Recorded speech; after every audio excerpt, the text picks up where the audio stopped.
Bienvenue dans notre émission Renouer avec la vie. Grande est ma joie de pouvoir me retrouver avec vous encore aujourd'hui. Je vous remercie comme d'habitude du fait que vous m'accordez toujours votre temps pour pouvoir suivre le message que nous avons pour vous. Comme vous le savez, notre émission a pour but de nous amener à la résilience. La résilience qui veut tout simplement dire que nous vivons dans ce monde, tout n'est pas facile. Nous passons tous parfois par des situations difficiles. Nous avons des histoires, nous avons, en tout cas, parfois nous avons toute une panelle de problèmes en nous et on vit avec beaucoup de malaise. Mais qu'à cela ne tienne, le Seigneur nous a demandé de pouvoir cultiver la paix en nous. Amen. Et on cultive cette paix non pas parce qu'on est en train de vivre dans des conditions paisibles où tout va bien, mais nous sommes obligés de cultiver et de vivre cette paix, de la poursuivre et de la garder, bien que nous nous retrouvons dans la vallée des Baka ou que nous nous retrouvons dans des situations très difficiles. Si nous sommes tombés, l'important ce n'est pas que nous sommes tombés, mais ce qui est très nécessaire, qui est bien pour nous, ce que nous puissions nous relever, que nous puissions continuer notre route. Aujourd'hui, j'ai le plaisir et la joie de recevoir une servante de Dieu, que je ne me donne pas vraiment beaucoup de droit de la présenter. Elle va se présenter elle-même. Nous l'avons reçue ici dans le cadre de notre émission, comme nous vous l'avons déjà dit. Ici, nous partons des histoires, des vécus des autres pour pouvoir nous inspirer, afin que nous ne disions pas que, oh voilà, nous ne disons que des choses qui n'ont pas existé, nous racontons des chimères, mais ici nous partons des histoires vraies, des réalités de vie de certaines personnes qui sont passées par des situations difficiles, mais que le Seigneur a restaurées, ou par d'autres moyens, ils se sont retrouvés, ils se sont dit, ok, je me relève et je continue la route. Amen. Bonjour, Maman Angèle. Bonjour, servant de Dieu. Veuillez vous présenter. Alors, shalom à vous, bonjour. Je m'appelle Maman Angèle Mbombo. Je suis la femme de pasteur Adam et content de partager ce moment avec vous. Voilà. Elle s'appelle Angèle, la femme du pasteur. Aujourd'hui, nous vous avons reçu dans le cadre de notre émission pour que tu puisses parler, permettez-moi de tutoyer. Il n'y a pas de problème. Parce que voilà, pour que ça aille facilement. C'est ça. Nous sommes dans un cadre de causerie. Voilà, dans ce cadre de causerie, permettez-moi de pouvoir tourner un peu ma chaise. Et que comme ça. Voilà, comme ça, on pourra se regarder dans les yeux afin de bien converser. C'est ça, oui. Voilà. Il y a un mois, je crois, tu avais organisé une conférence ensemble avec ton mari, avec les enfants. J'ai trouvé qu'en tout cas tout le monde était dans le banc de l'histoire et c'était très bien passé.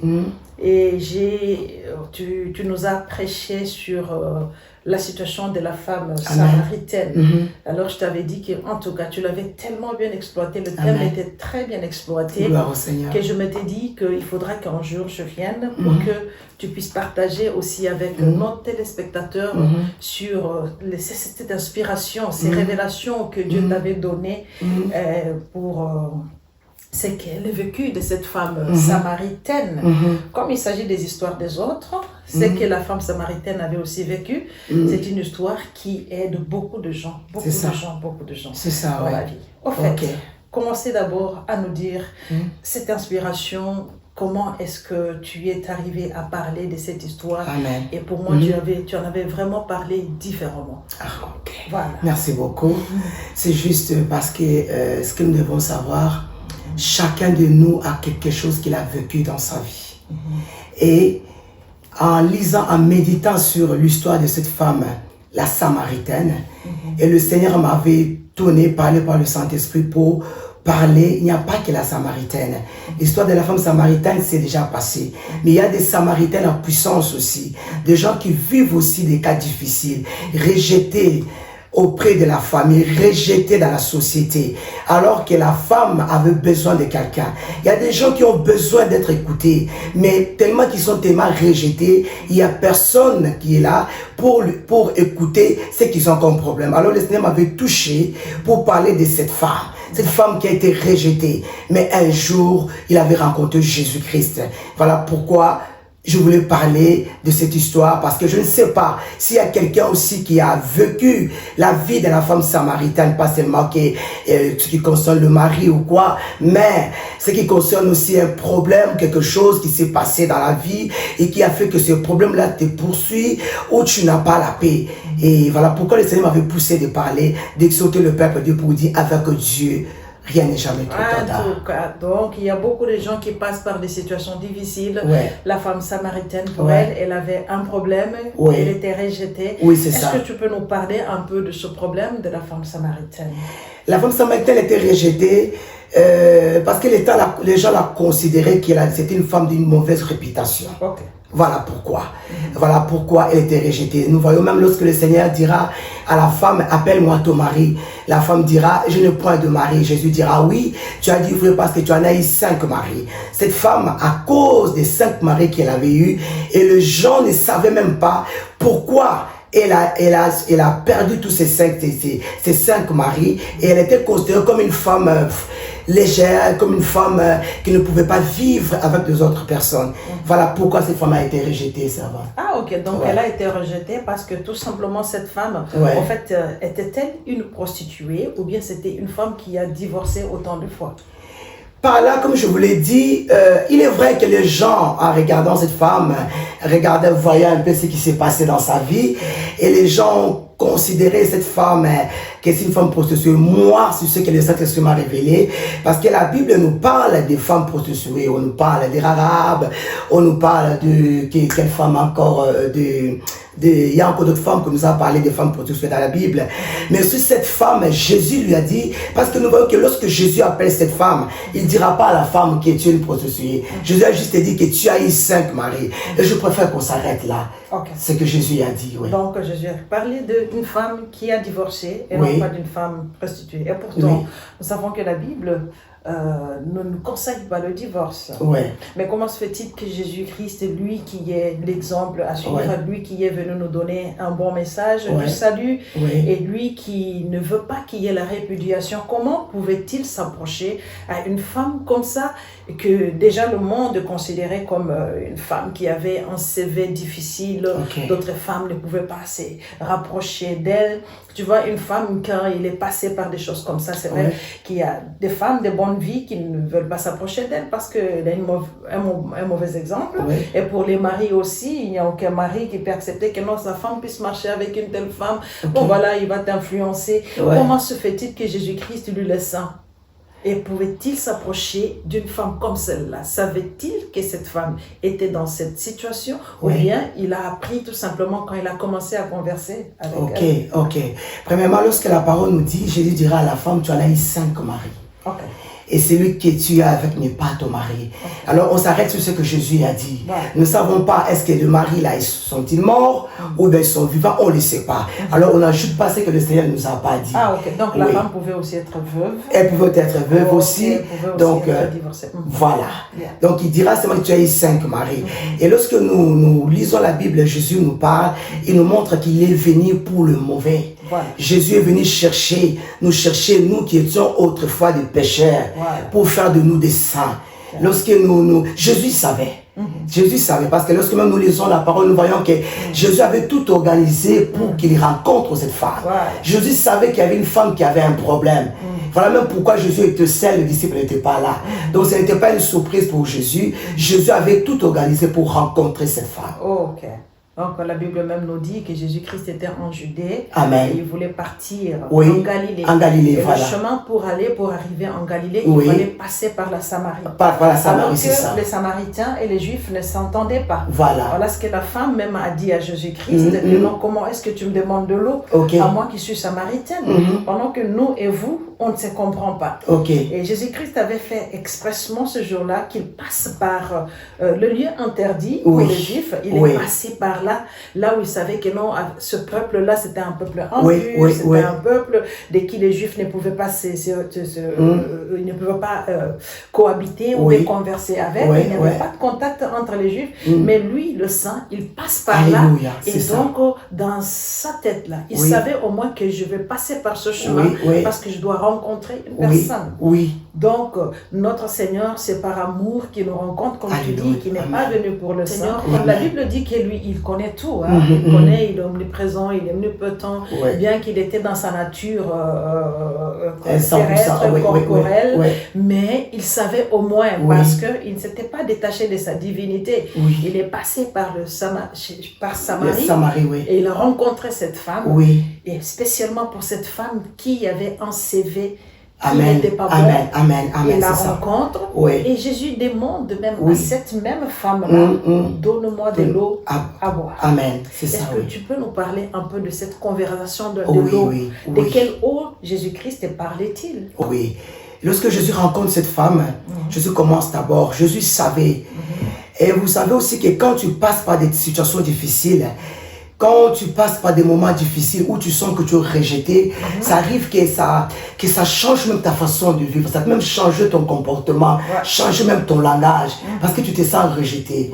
Alors Jésus savait comment il pouvait aborder cette femme. Parce que Jésus était là spécialement pour changer la vie de cette femme-là.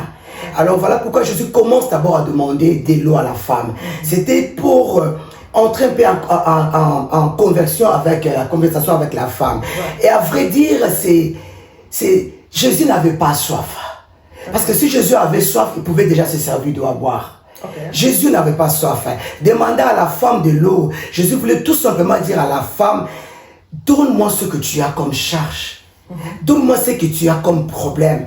Donne-moi ce que tu as comme difficulté. Je vis ton problème. Alors, la soif que moi j'ai, Jésus, pour toi, et que tu me donnes ton problème là, je vais m'en charger de ta situation.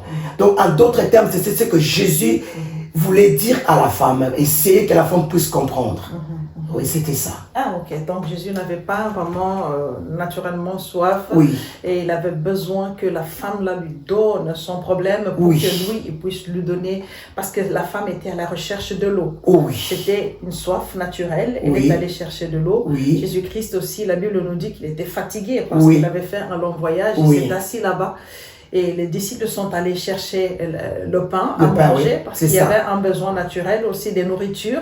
Mais quand on voit les disciples venir avec la nourriture, ils pressent Jésus à manger. Jésus-Christ n'avait pas mangé. Il a dit que non, ma volonté à moi, ma soif à moi, sa faim à lui, c'est de pouvoir accomplir la volonté de Dieu.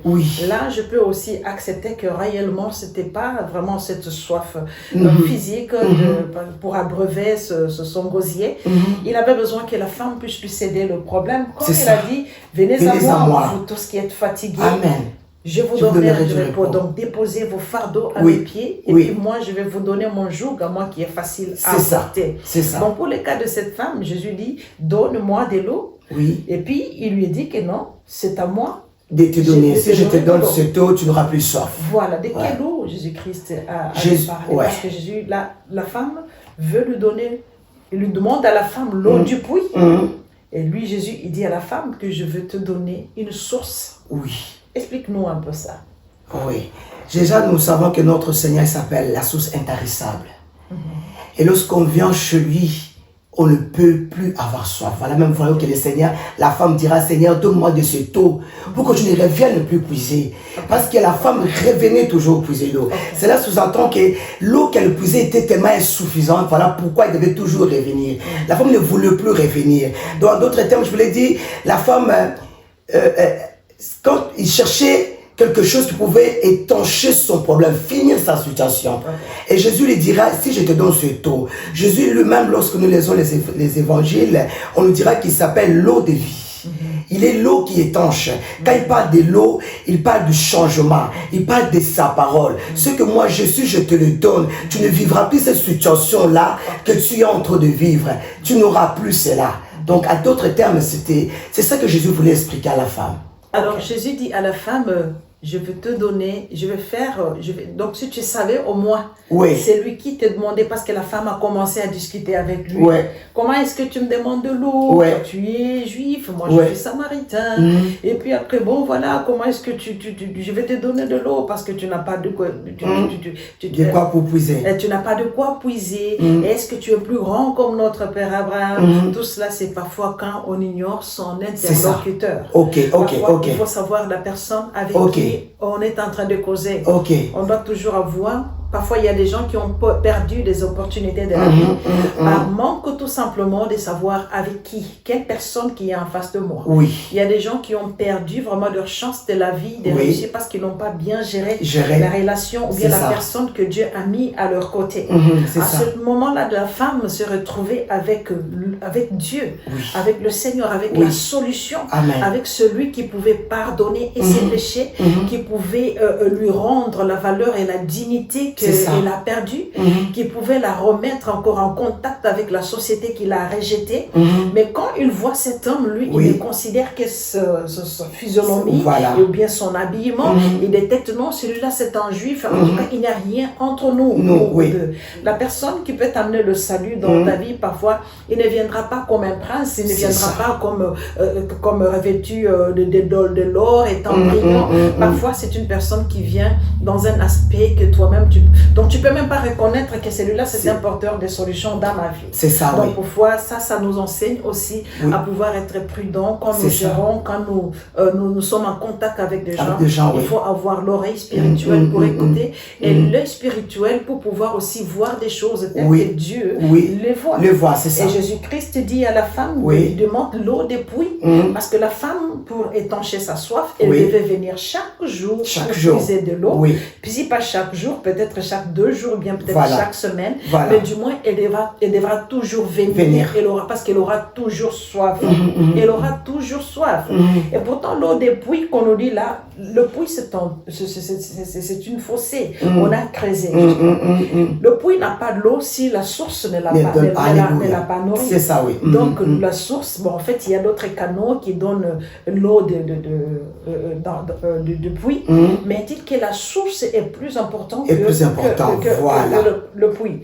Parce que tu peux aller puiser de l'eau dans le puits et puis tu trouves qu'il n'y a pas d'eau. Et c'est que si source d'approvisionnement, d'où le puits tire de l'eau, si la source ne livre pas l'eau, le puits n'aura pas d'eau. Et Jésus-Christ fait une bonne proposition. Il dit que moi, je veux te donner une eau et quand tu boiras cette eau, tu n'auras plus jamais soif. Et les sources d'eau pure, et puis l'eau là est pure même, les sources couleront de ton intérieur à toi-même. Là, on comprend en fait que Jésus ne parlait pas de l'eau naturelle. Il était en train de parler de l'eau spirituelle. Il était en train de parler de la solution au problème. Il était en train de parler de comment est-ce que pouvait aider cette femme parce qu'elle sentait que cette femme était dans un problème. Déjà ce problème-là de répétition, de perdre le mari, de perdre le mari, c'était comme ce voyage-là de chaque jour au puits, chaque jour au puits. Et puis le Seigneur lui dit que même celui qui est dans la maison là, le monsieur avec qui tu es là, il n'est pas ton mari. Ça veut dire qu'il est aussi destiné à partir. Tu vas continuer encore à aller chercher, mais moi je veux te donner, je veux faire que tu puisses avoir cette source de ton intérieur, la solution que toi tu cherches dehors des gens qui viennent, qui partent, des gens qui partent, ça va venir de toi-même, de ton intérieur. Alors je me dis, mon Dieu, pourquoi la source doit venir de l'intérieur de la femme? Est-ce que le problème de cette sécheresse-là, de cette soif, c'était l'intérieur de la femme? Ou bien y avait-il un problème dans la femme qui faisait que non, les maris partent? Voilà, tu peux nous parler un peu parce que nous sommes en train de vivre dans un monde où les problèmes des gens sont beaucoup plus eux-mêmes. C'est beaucoup plus dans leur profondeur. En tant que maman, nous causons parfois. As-tu quelque chose à nous dire sur cette base des difficultés? Parce que quand on fait grandir son enfant très bien et puis demain il se marie, il commence à avoir tel problème, mais de fois, beaucoup de problèmes que les gens manifestent dans leur vie adulte, ce sont les problèmes qui ont commencé quand ils étaient encore très petits. C'est ça. Ce sont des problèmes internes qui se manifestent même dans les relations avec les autres. Voilà même pourquoi le Seigneur nous parle de bien garder notre cœur. Parce que c'est de là qui vient la source de toute vie. Donc, nous voyons que quand le Seigneur dit ça, parce que tout doit commencer d'abord par le spirituel. Par dedans d'abord. Nous voyons que Jésus dira que cette eau que je te donnerai, tu n'auras plus soif. Cela veut dire que c'est que Jésus allait donner à cette femme-là. Elle n'allait plus avoir tout ce qu'elle avait comme problème. Ça allait traiter tout ce qu'elle avait comme problème. Il y a beaucoup de choses qui se passent dans nos vies. Des fois, on les regarde plus physiquement que spirituellement. Ok. Donc, il faut d'abord commencer à regarder d'abord la chose spirituellement avant de traiter la chose spirituellement. Aujourd'hui, quelqu'un peut te dire, voici cette personne, il est sorcier, il est comme ça, comme ça. Des fois, on agit physiquement, non. Paul dira que notre combat n'est pas physique. Notre combat est spirituel. Nous devons combattre dans le spirituel. Et comme la femme samaritaine aussi, il y a des choses. Cette femme avait un problème. Jésus est venu donner la vie à cette femme, changer la vie de cette femme. Donc Jésus dira que cette eau que je te donnerai, tu n'auras plus soif. Ça veut dire que tu n'auras plus cette situation comme la servante vient de le dire, de perdre le mari, tout et tout. Jésus avait vu que le problème de cette femme, elle devait recevoir, si je peux le dire, le salut. Ouais. Et elle devait être aussi délivrée. Parce qu'on ne sait pas le passé de cette femme. Ouais. On ne sait pas. Alors c'est très très important. Avant qu'on arrive au thème du passé qui a impacté, qui a influencé le futur de cette dame, j'aimerais que tu parles d'abord à une femme par rapport à ce que nous avons dit. Une femme qui a perdu. Amen. Qui a perdu des maris, une femme qui est marginalisée par la société, une femme qu'on juge par rapport à ses vécus. Et parle aussi aux personnes qui jugent aussi des femmes ou bien des hommes, parce qu'il n'y a pas que des femmes. Devant Jésus-Christ, et nous sommes tous catégorie épouse. Eh ben, parle un peu à cette femme, à cette personne, à cet homme qui, à cause de ce qu'elle a vécu, à cause de son passage, il s'est trouvé obligé de se marginaliser, de se cacher, de fuir, de se retrouver solitaire, d'aller au puits à la recherche de la solution pendant que tout le monde n'est pas sur sa route. Parle un peu avec cette personne parce que nous sommes en train de parler de la résilience, de la résurrection, de se refaire. Vas-y, maman. Oui, j'aimerais parler au cœur d'une personne qui passe aussi des moments, ce qu'on a. Moi, je m'appelais ça de temps de Gethsemane. De Gethsemane, le temps dur, où tu te sens, tu vois que le monde entier est contre toi. Nous voyons l'exemple de cette femme. Mais ce qui m'a fait du bien, le puits, nous parlons du puits. Mais spirituellement, je voulais dire le puits de cette femme, c'est ce qu'elle allait chercher Jésus. Peu importe ce que tu vis, peu importe ce que la société te présente, peu importe ce que tu peux dire que je suis rejeté. Des fois on se dit, le gens ne m'aime pas, alors je me renferme. Bien aimé, ce n'est pas ça la solution. La femme, elle devait aller au puits. Si elle s'était dit non, je me renferme à moi-même, elle n'allait pas rencontrer le Seigneur. Mais c'est parce qu'elle s'est déplacée. C'est pour te dire, ça peut faire que tu as des problèmes. Ça peut se faire que les gens te rejettent. Ce n'est pas ça la raison que tu te renfermes. Te renfermer, tu vas encore te tuer, tu vas encore te faire du mal. Alors sors de ta coquille, sors. Alors parle-en. Je sais que comme la semaine vient de dire, il y a des gens. Vous voyez cette femme, elle a eu du temps à bavarder avec le Seigneur avant que le Seigneur se révèle en elle que je suis le Messie. Alors ne rejette pas. Peut-être à côté de toi, il y a une femme. Peut-être maintenant, nous sommes en train de parler. Nous sommes en train de t'exhorter pour te dire, ne reste pas chez toi. Ne te vois pas que tu es abandonné. Jésus a dit, Matthieu 11, venez à moi. Jésus t'appelle. Les gens peuvent t'abandonner, mais Jésus t'aime tellement qu'il te dit, viens. Viens, j'ai compris ce que tu as comme problème. Moi, je changerai. Job a été insulté par ses amis. Mais j'aime ce que Job dira. Il dira, mes oreilles avaient entendu parler de Dieu. Mais maintenant, mon œil t'a vu. Et nous voyons même que Jésus, Dieu, avait tout organisé pour que même les amis de Job aillent s'excuser auprès de Job. De tout ce que ces gens-là disaient, tu es maudit, tu es comme ça. Peut-être c'est ton cas aussi. Mais je voulais te dire, ne lâche pas. Jésus est avec toi. Voilà, ne lâche pas. Continue la route, le Seigneur a besoin de toi. Ne te cache pas, sors de ta coquille. Ne marche pas selon le jugement des hommes. Toi, si tu as mal agi, le Seigneur te considère. Le Seigneur, à ce moment-ci, attend que tu puisses aller vers lui. Tu peux aller vers le Seigneur en passant par des serviteurs de Dieu.